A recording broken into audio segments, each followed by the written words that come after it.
यही गुप्त नवरात्रि का व्रत, इसी आषाढ़ी नवरात्रि का व्रत मां जानकी ने करना प्रारंभ करा। और करो आराधना, कुछ नहीं तो एक फूल तो शंकर को चढ़ाना चालू करो, कम से कम एक पुष्प तो चढ़ाओ।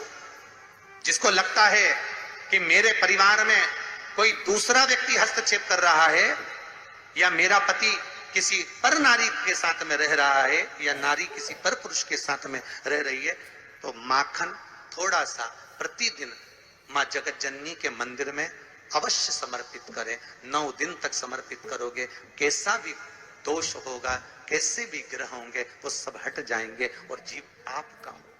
ये वो नवरात्र है जिसमें प्रेम आनंद बढ़ता है, स्नेह बढ़ता है। ये वो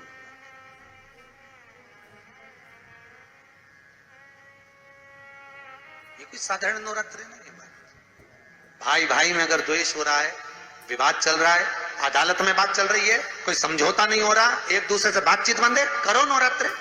यही गुप्त नवरात्र धारण करो। 9 दिन कुछ भी आप बाबा को पुष्प समर्पित करो। फूल लगता क्या है, कोई यहाँ लिखा तो आनंद रामायण में ये थोड़ी नहीं लिखा कि एक एक सोने की अंगूठी समर्पित करो। उन्होंने तो लिखा पुष्प, केवल पुष्प, केवल पुष्प, इससे ज्यादा कुछ नहीं। भगवान को दीजिए। कोई कामना है आपकी नहीं हो रही, कल की अमावस्या हो जाना,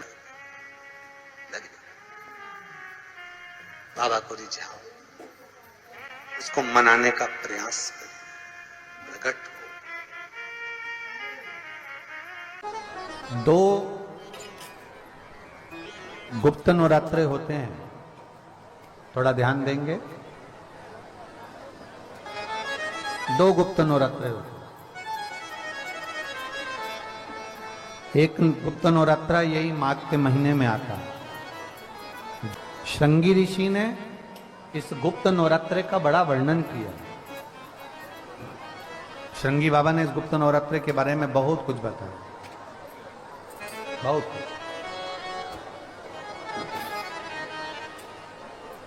श्रृंगी बाबा गुप्त नवरात्रे के लिए कहते हैं कि अगर इस गुप्त नवरात्रे के अंतर्गत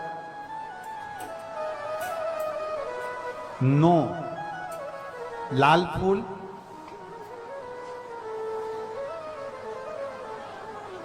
और 5 श्वेत पुष्प,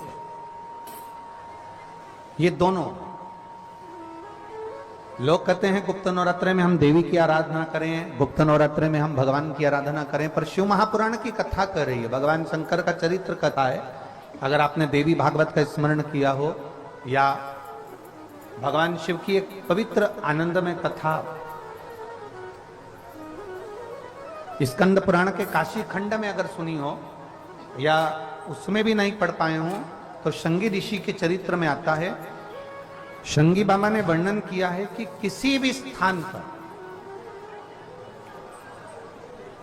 किसी भी स्थान पर यदि हमारे घर में 2 शिवलिंग है, नहीं है, तो किसी अपने घर के गमले में, बगीचे में 2 पार्थिव लिंग का निर्माण करें। 2 पार्थिव लिंग, उसमें एक शिवजी का स्मरण करें और एक में माता पार्वती जी का स्मरण।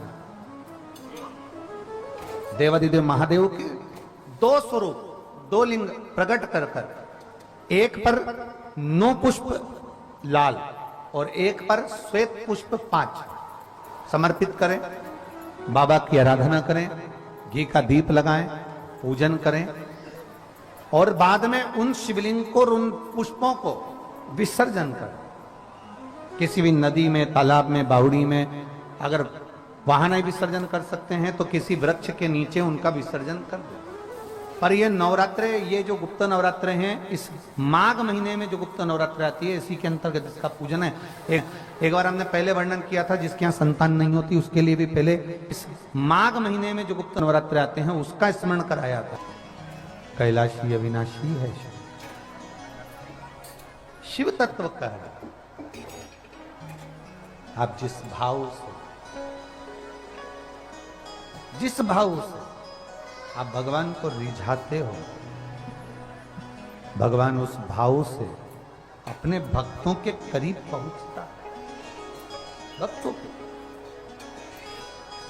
यमुना जी ने पार्थिव शिवलिंग का निर्माण किया। केवल चाहे गुप्त नवरात्रे हो चाहे सर्व नवरात्रे हो, केवल देवी की आराधना कर रहे हैं और सोचें कि हम माता जी की आराधना कर रहे हैं और माता जी हम पर प्रसन्न हो। शिव महापुराण की कथा कहती है कोई सी भी नवरात्रे में अगर आप शंकर भगवान की आराधना के साथ देवी की आराधना करेंगे तो शिव महापुराण की कथा कहती है महादेव शिव और शक्ति दोनों ही कृपा जरूर करते हैं। ये निश्चित है, निश्चित है।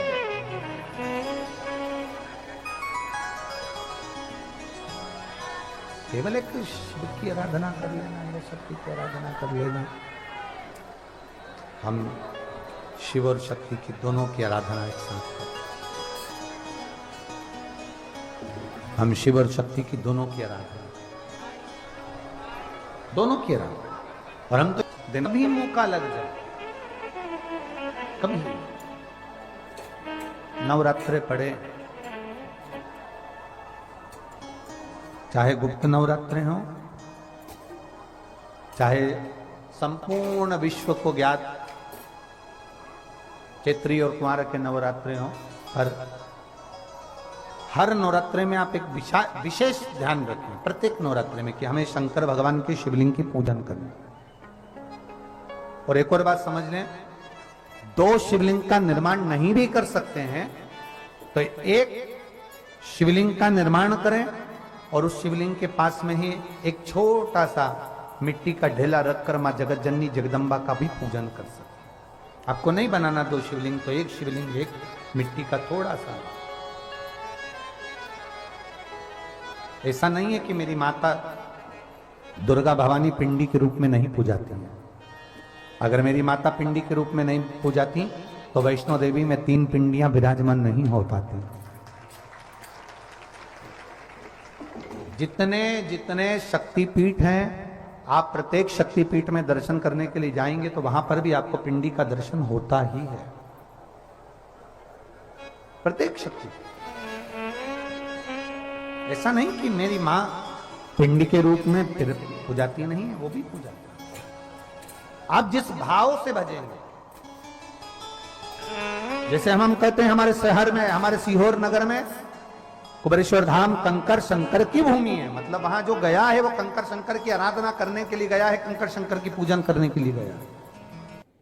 जिस व्यक्ति का कोई कार्य सिद्ध नहीं हो रहा है, कोई कार्य अटक गया है, मिलन नहीं हो रहा है, कोई अदालत तक में बात पहुंच गई है और मालूम पड़े संबंध टूटने वाला है, लग रहा है कि ये ससुराल वाले नहीं रख रहा है, या लग रहा है कि ये संबंध हमारा खराब होने वाला है, उस व्यक्ति को ये व्रत 9 दिन के धारण कर लेना चाहिए। जो माता जानकी जी ने वाल्मीकि बाबा से पूछ कर करा था,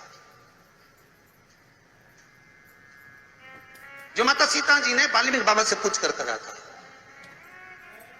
तो वाल्मीकि बाबा ने कहा जानकी अये सीते सुनो, एक व्रत है, एक उपवास है, एक व्रत है, एक साधना है, अगर वो तुम कर लोगी 9 दिन तक तो ये पक्का है कि तुम्हारे पति का दर्शन तुम्हें हो जाएगा, तुम्हारे पुत्रों को भी तुम्हारे पति का दर्शन हो जाएगा, उनके पिता का दर्शन।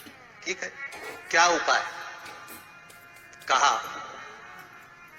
शिव मंदिर में जाइए, पहले दिन 9 फूल कमल के हो, जो मिल जाए, परंतु एक जैसे फूल होना चाहिए। ये नहीं कि आज तुमने गुलाब का चढ़ाया, कल कमल का चढ़ा दिया, परसों गेंदा का चढ़ा दिया, नरसों चमेली का चढ़ा दिया, फिर रात रानी का चढ़ा दिया। ऐसे फूल ना चढ़ाए, एक जैसे फूल 9 दिवस तक। सीते हे जानकी, हे पुत्री, शिव मंदिर में जाकर अपने पति का स्मरण कर कर, कार्य का स्मरण कर कर 9 फूल प्रथम दिन घी का दिया लगाकर आप भगवान शंकर को कामना कर कर समर्पित करती हो। दूसरे दिन वही फूल दुगने हो जाना चाहिए 18। तीसरे दिन फिर 9 जोड़ लो 27, फिर 9 जोड़ लो, फिर 9 जोड़ लो, जोड़ते जोड़ते 90 दिन 81, कितने हो गए? ऐसे पुष्प शंकर भगवान को समर्पित करना। 10वां दिन होगा, पुत्री शिव कृपा करेंगे और तुम्हें अपने पति का दर्शन जरूर होगा। कर सकती हो? सीता जी बोली कर तो लूंगी, पर दिक्कत एक है। क्या? इतने में फूल चढ़ाऊं और फूल नहीं मिले तो? इतने में वहीं पर लव खड़ा हुआ था, पुत्र लव खड़ा हुआ था। उसने कहा मां चिंता क्यों करती है, फूल मैं ला कर दूंगा, तू तो बस व्रत धारण कर। यही गुप्त नवरात्रे का व्रत, इसी आषाढ़ी नवरात्रे का व्रत मां जानकी ने करना प्रारंभ करा और पुष्प लाने के लिए जब जाता, पहले 9 फूल तो आश्रम में मिल गए, दूसरे 27 फूल, 18 फूल भी आश्रम में मिल गए। धीरे धीरे धीरे धीरे जब 5 दिन हो गए, पुष्प की संख्या कम पड़ने लगी, तो लव को मालूम पड़ा कि मेरी माता को पूजन करने में दिक्कत हो रही है, पुष्प नहीं मिल रहा है। चिंता मत कर मां, अब तो कहीं से भी ला कर दूंगा तो दूंगा। और गया लव, गया।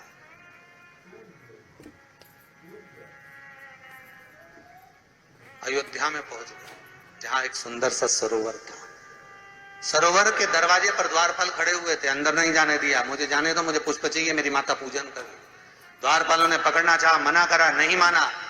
लव इनको पटक कर अंदर प्रवेश कर गया, फूल लेकर आया, माता को दिया। धीरे धीरे पुष्प आते रहे, चलता रहा। खबर पहुंच गई श्री राम जी महाराज के पास में कि कोई वाल्मीकि बाबा का शिष्य आता है और सरोवर के सारे कमल के फूल तोड़कर ले जाता है। बड़ा उद्दंड है, सैनिकों को मार देता है। सैनिक वो पड़े दूरों। राम जी को सूचना मिली, आज 9वां दिन था, माता जानकी इंतजार कर रही है पुष्प आए। इतने में चारों तरफ सेना को लगा दिया गया कि आज सरोवर का एक पुष्प नहीं जाना चाहिए, और लव का युद्ध प्रारंभ हो गया उस अयोध्या के सरोवर पर। अंत में सबको पटक कर लव 81 फूल लेकर पहुंचे और मां से कहा, मां आज आखिरी का दिन है, शिव को रिझा ले। और माता ने शंकर भगवान को फूल चढ़ाया। 10वें दिन सूचना आ गई वाल्मीकि बाबा के पास में, तुम्हारा कोई शिष्य है लव, बड़ा उद्दंडी है, या तो उसको लेकर आओ, नहीं तो हमारी सेना उसको पकड़ने के लिए आ रही है। और किस माता का पुत्र है उस माता को भी लेकर आना, और किस भाई का भाई है वो उसको भी लेकर आना।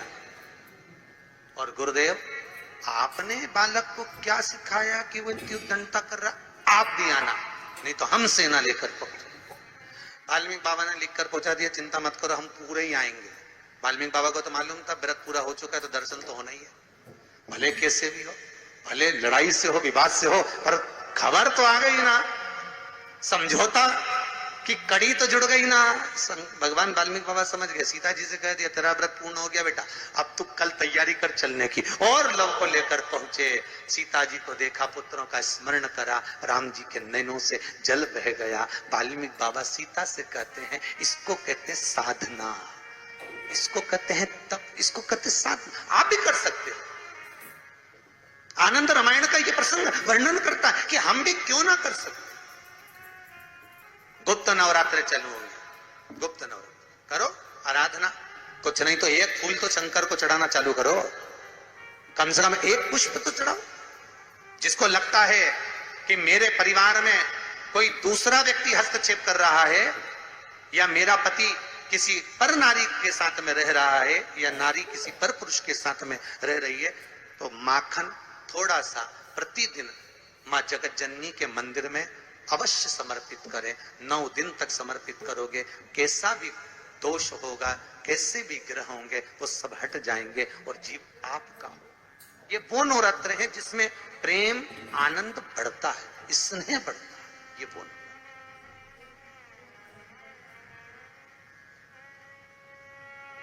ये कोई साधारण नवरात्र नहीं है। भाई भाई में अगर द्वेष हो रहा है, विवाद चल रहा है, अदालत में बात चल रही है, कोई समझौता नहीं हो रहा, एक दूसरे से बातचीत बंद है, करो नवरात्र, यही गुप्त नवरात्र धारण करो। 9 दिन कुछ भी आप बाबा को पुष्प समर्पित करो।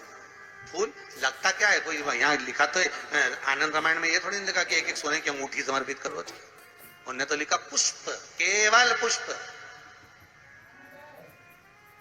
केवल पुष्प, इससे ज्यादा कुछ नहीं भगवान को दीजिए।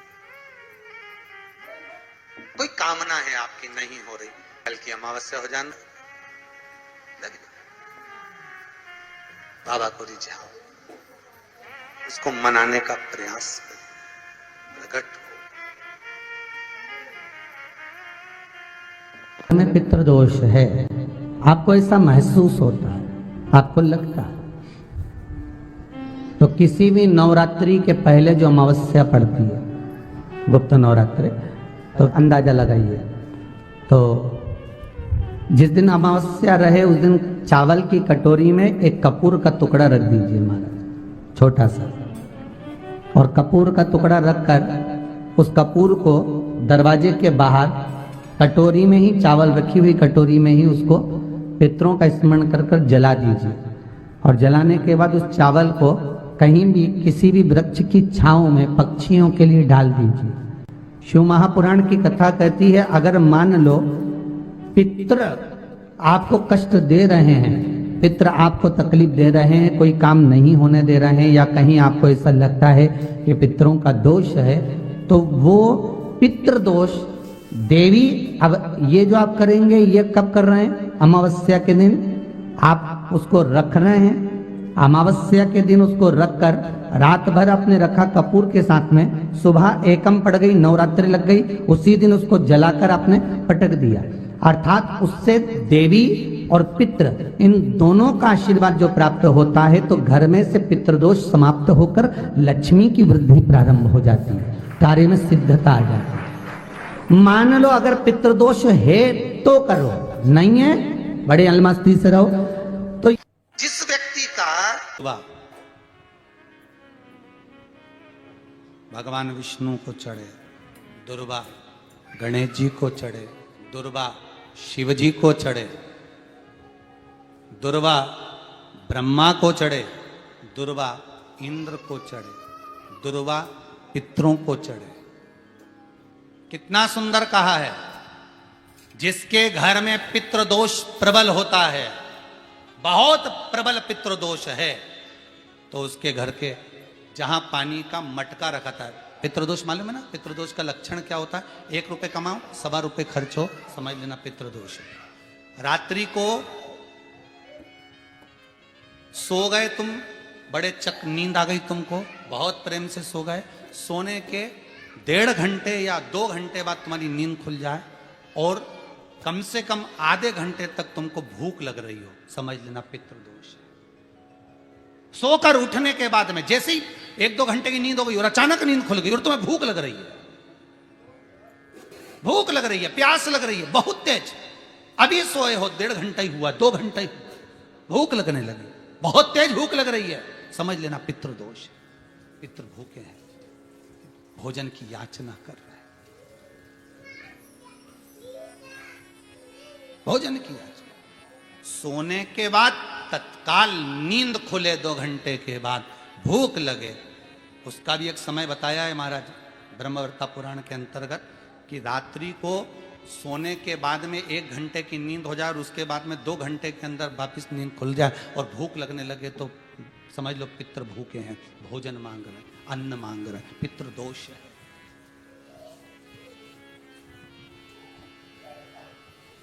पितृदोष का कुछ कुछ वर्णन किया गया है। घर में एक पात्र के चक्कर में, एक बेडशीट के चक्कर में, एक सामान के चक्कर में विवाद हो रहा है, तो समझ लो पितृदोष है।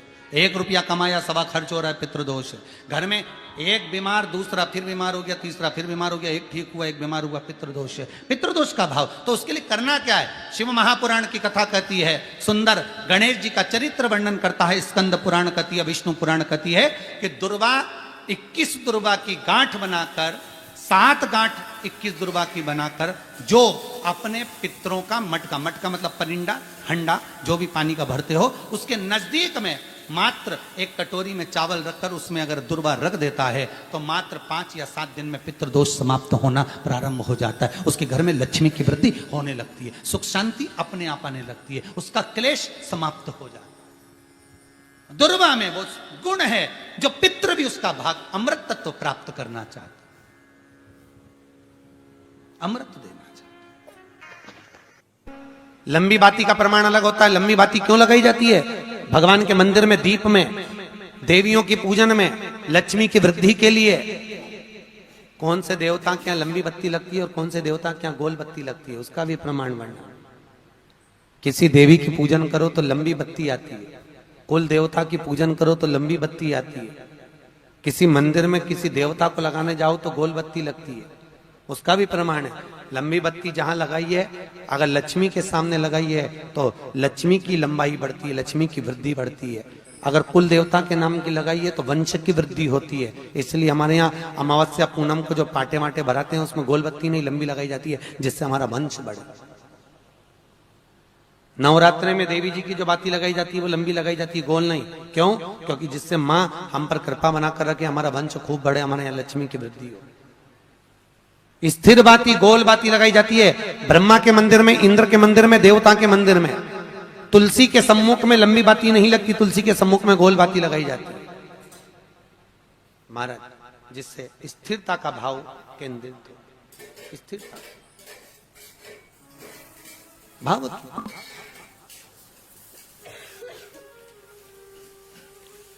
पीपल के वृक्ष के नीचे कभी लंबी बाती नहीं लगती, बड़ के पेड़ के नीचे कभी लंबी बाती नहीं लगती, आंवले के पेड़ के नीचे कभी गोल बाती नहीं लगती। आंवले के वृक्ष के नीचे लंबी बाती लगना चाहिए। धन की वृद्धि, सुख समृद्धि। तुलसी के पौधे के नीचे लंबी नहीं लगती, गोल बाती लगती। बातियों का भी प्रमाण।